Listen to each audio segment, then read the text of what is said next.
You're listening to audio from the Decidedly podcast. For more information, find us on Instagram at Decidedly Podcast.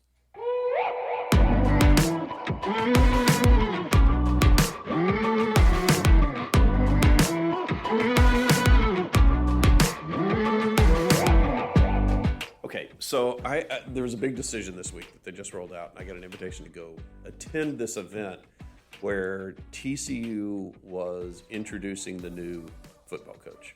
I'm going to guess that you did not go. I didn't go. And I am a TCU fan. And a former student. Ticket holder, the whole graduate thing. of the university. Graduate. Mom's a graduate. TCU's sister's a graduate. Grandmother's a graduate. Yeah, the whole wife's a graduate. The whole in with TCU. I don't like this decision they made. It seems bad. I don't like it. I don't like it a bit. If you are going to boot somebody to the curb after, would they have 20 years under Gary Patterson?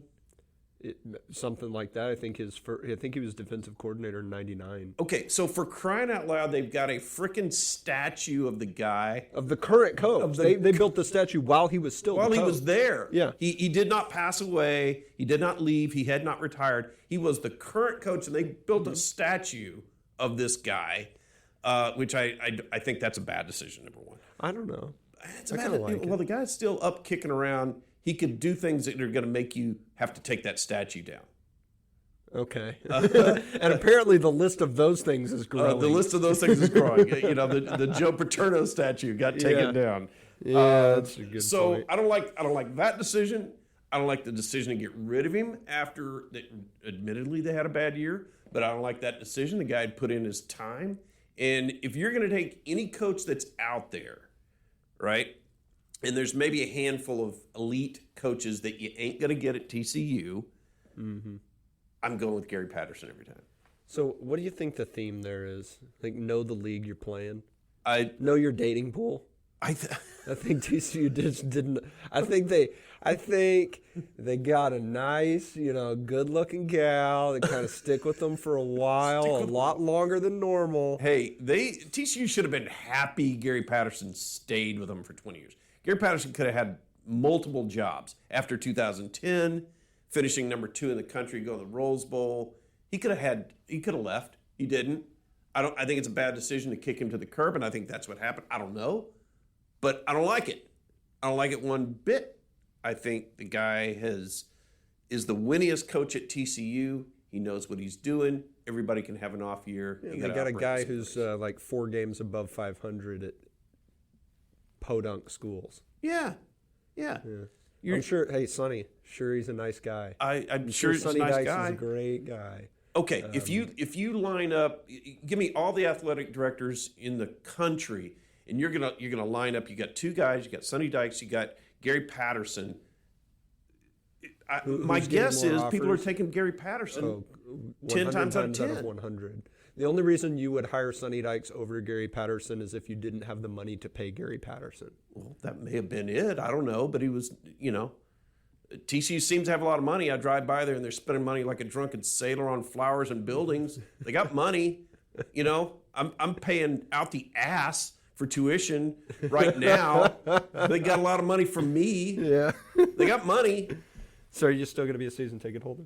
I guess. I don't know. At this point, you're so far deep into it. It's a sunk cost at this point. I mean, it's a thing I'm doing. I don't know. I'm not going to bail on it just because I don't like this decision to get rid of Gary Patterson. I don't like the decision to hire Sonny Dykes. And nothing against the man. I'm sure he's a nice guy.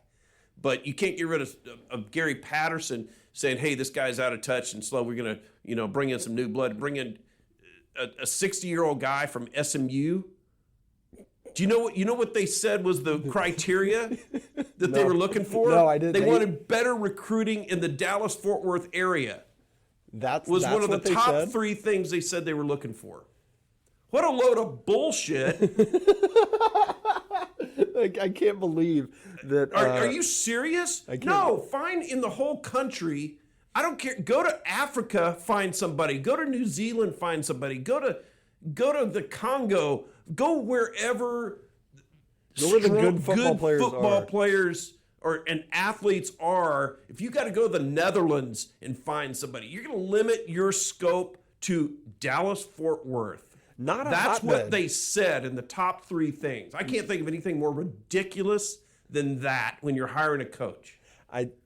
It'd be one thing if there was a like DFW was a hotbed for players. I think I could name all of the players who have gone and actually had an impact, or gone to the NFL from DFW.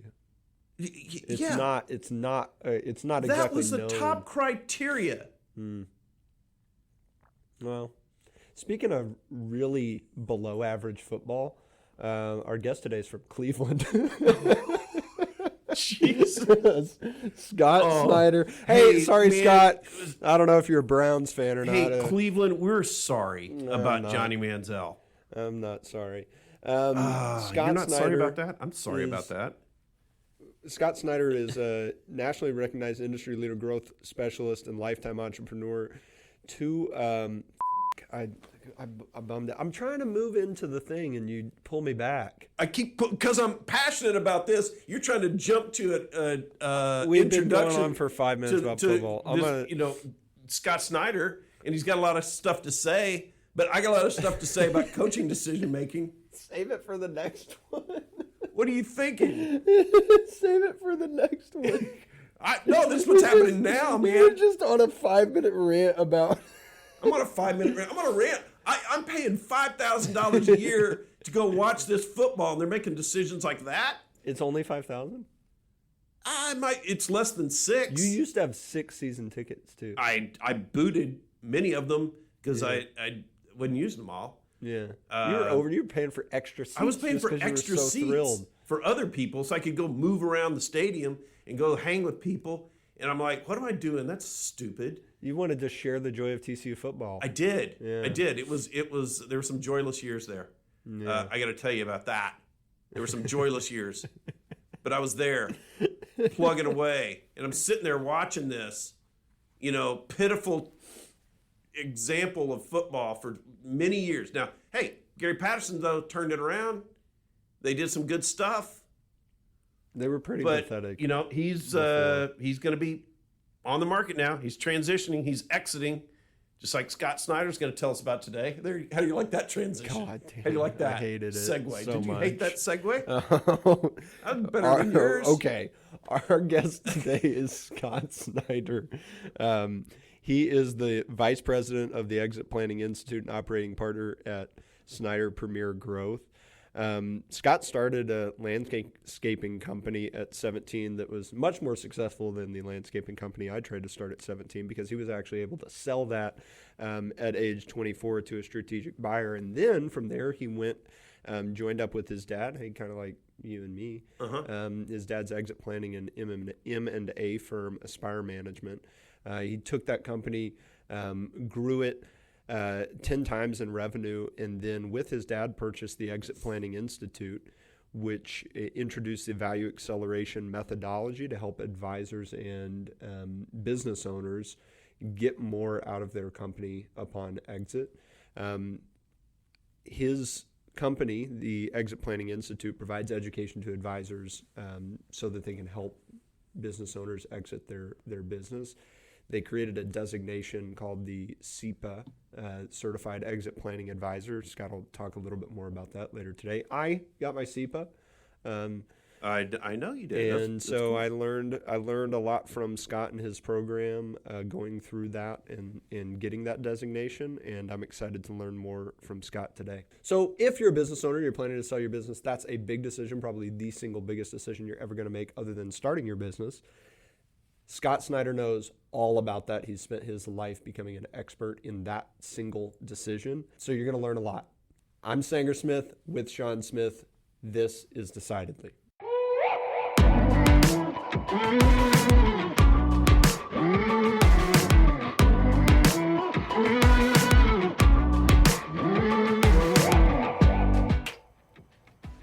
Well, hey, Scott, it's nice to meet someone who I consider myself a student of, even if not directly.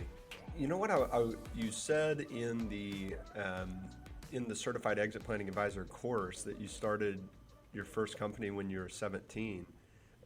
Tell me more about that. Yeah, I think we like incorporated or something when I was like 17 or 18. I think I was like 15. My buddy Mike could drive before me, so he was a year older. And I played soccer a ton when I was a kid, right? So typical like academy style soccer, traveling around the Midwest and the country. Oh, so And you were actually good. I played soccer too, but I was never invited on one of those teams. yeah, I mean, I feel like I made a pretty good run, right? I don't know if there's Yeah. like, I wasn't certainly good enough to like go play professional in Europe, and that wasn't really my thing, anyways. But yeah, I mean, I was a janitor for about like 6 months at an all boys high school, cleaning bathrooms after school, and then I was like, dude, this sucks. So I was able to convince my dad to, if I could utilize his lawnmower, and Mike to have his dad utilize his Ford Taurus sedan. So this would have been like a 96 Ford Taurus sedan. It was red. And we literally bungee corded the trunk down and called ourselves landscapers. And that's how that started. And then after a couple of years, it got serious. And by the time I was graduating high school, it was like a real deal for sure. So, and then I had an opportunity to sell it when I was like 24, and that would have been like 2010. Yeah, so how did that go when you had the opportunity to sell it? Were you, I mean, I'm assuming a lot of people say, well, whenever you start your business, you should start with the exit in mind.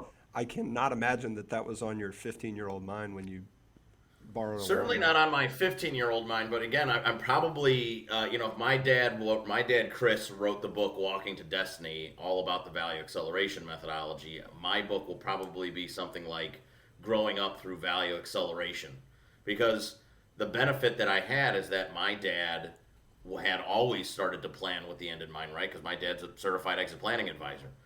And so even that would have been 2 years before we bought the Exit Planning Institute, so that would have been 2010. But remember, my dad Chris became a SEPA in 2008, so that was kind of on his mind, and he had his business, his consulting practice, Aspire Management, that was helping owners align business, personal, financial goals, and accelerate the value of their business. So at least I knew more so about it than the next guy. But I think Dad and I would sit and probably and have a cigar and a cup of coffee or a bourbon and probably laugh about it, because I don't know if my dad ever took me too seriously, right? Because I was just like a kid with a lawnmower, and he's like, I'll probably grow out of that at some point. But no, I mean, I would say that it's not regretful, but I fell into what I think a lot of owners today, particularly the baby boomer owner, what they fall into is no personal planning. So they spend a lifetime, right? Like I only spent probably 10 or so years growing that business. But, you can think about a baby boomer business owner that started the same way, right? Out of their shed, out of the bedroom, out of a college dorm room, created this idea, and then blasted this thing out over a 30-year run, and then went to sell it with no personal planning. They're kind of left like, what the heck am I going to do? So You know, I would say that it was kind of a whirlwind, right? I got an offer in like September of 2009. We closed in April of 2010, right before here in Ohio, that busy spring season coming out of winter. And I was on a little bit of a retainer, earn-out type situation.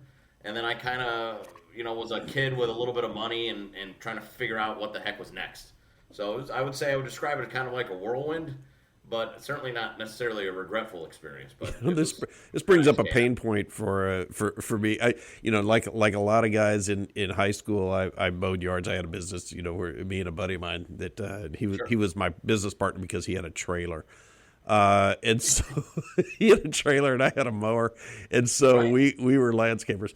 And so the pain point is that I remember when rather than doing something smart like you did, Scott, when we left for college. We just quit. We just like, all right, adios, everybody. Well, I mean, that's fair though. That's what my buddy Mikey that helped me start. I knew Mike probably since kindergarten. Honestly, I was like shocked. We had this like really cool thing going. My dad, pretty traditional guy, right, was like, Scott, I wanted to go to horticulture school, and he was like, dude, you're not going to school to study plants. Like, go to a business school. Like, go study. So I went to John Carroll University for a year, which is local, so that I could work. Right, because I didn't want to give up my business. But Mike went down to Ohio University, which is like nearly 4 hours away. So my right hand guy was gone, and so that was a big kind of pivot point for us too. That would have been like 2004, where I had to like hire a general manager, and at the time, like, right, you're hiring general managers that are like guys my age now, And some like he's like, I can remember some guys were like, yep, no, I'm not going to work for like a 17